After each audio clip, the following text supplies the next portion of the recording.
সাকিব আল হাসানের ক্ষেত্রে আপনি বলেছেন যে একটা নির্দেশনা আপনি দিতে চান যে তাকে নিষিদ্ধ করবেন বা হয়তো করার প্রসেসটা শুরু করবেন। আপনার পুরনো বক্তব্য থেকে আসতেছে যে বিসিবি অটোনোমাস একটা বডি, মানে ওই জায়গা থেকে আসলে নির্দেশনা দেওয়ার জায়গাটা আছে কিনা, নাকি এটা আসলে একটা মতামত হতে পারে আপনার কাছ থেকে, বা পুরো বিষয়টা আপনি কীভাবে দেখছেন? আমি এক্স্যাক্টলি নির্দেশনা বলেছিলাম কিনা আমার মনে নেই, বাট কোর্ট হয়েছে সেভাবে আমি দেখেছি। বাট বিসিবির সাথে সবসময় সম্পর্কটা আসলে কনসালটেশনের, বিসিবি বাফুফে অথবা আমাদের আরও যেই ক্রীড়া সংস্থা বা আমাদের যে ফেডারেশনগুলো আছে, তো আমি এই কনসালটেশনটা বিসিবির সাথে করব।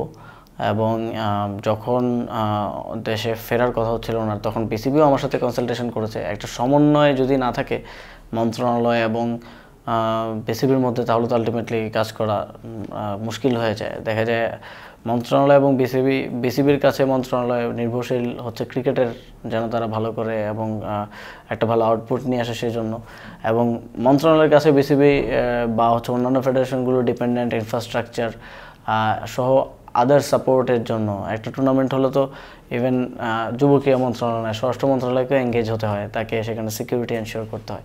তো এটা একটা সমন্বয়ের এবং কনসালটেশনের সম্পর্ক।